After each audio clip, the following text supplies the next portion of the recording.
Ukrainians, the U.S. went even further. We saw this as Ukrainians began demanding their independence, and when President George H.W. Bush arrived in Kyiv and spoke to Ukrainian legislators, instead of supporting the Ukrainian cause, Bush criticized them for, quote, suicidal nationalism. Thankfully, the Ukrainians did not listen to President Bush, declared independence, and have achieved successful independence for 30 plus years and are now continuing to fight for it day after day.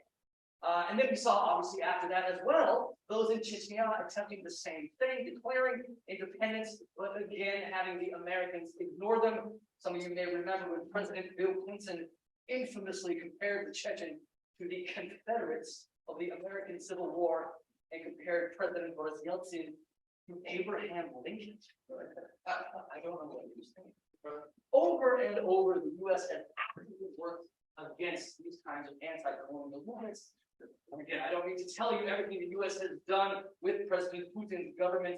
For as much animosity as exists between Moscow and Washington, American policymakers are clear they still do not support anti-colonial movements emerging in the Russian Federation, and that they continue to deal only with Moscow. And again, we have heard this over and over again today from speaker after speaker. This is Washington's policy: deal only with the Kremlin, only with Moscow.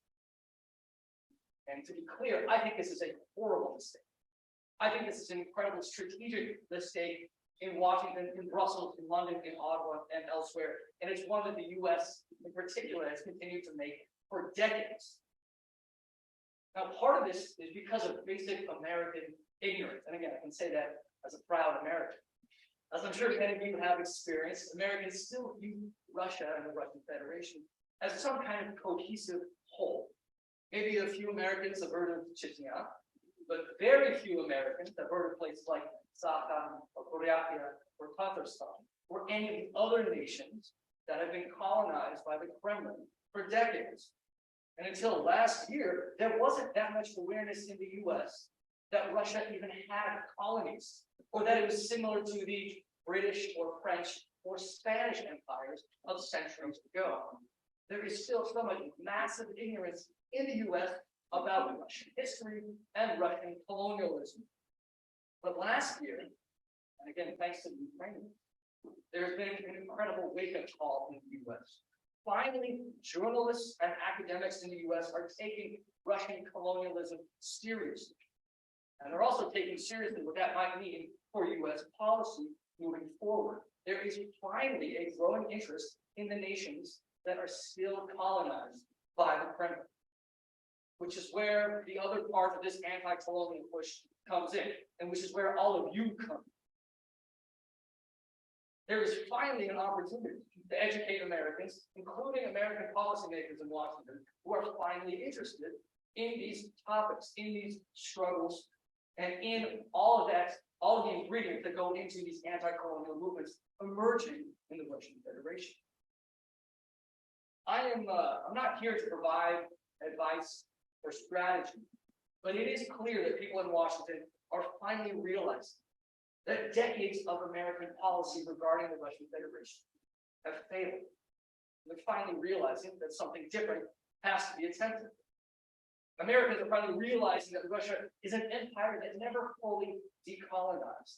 And they're realizing that not only have we allowed the Kremlin to continue control and colonization of dozens of nations in the Russian Federation, but all of that now threatens not only their security, but American national security as well. There is more interest in the U.S. in Russian colonialism than there has ever been in American history. And I have to imagine that's also the case in Canada, in the United Kingdom, in the European Union, and other Western countries as well.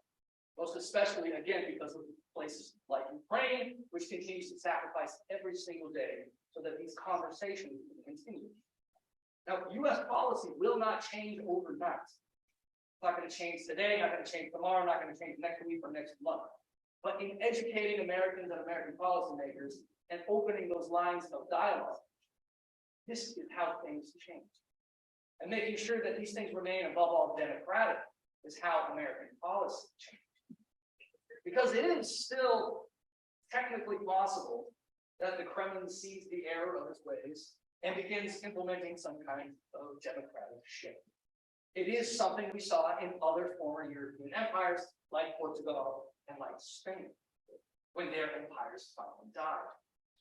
It's not impossible that the Russian Federation remains together and somehow democratizes in the process. I am not optimistic about that. And I think American policymakers need to be ready for what comes next and need to be more willing to support the kinds of anti-colonial movements that Washington has so long ignored. Because we may not have this opportunity again.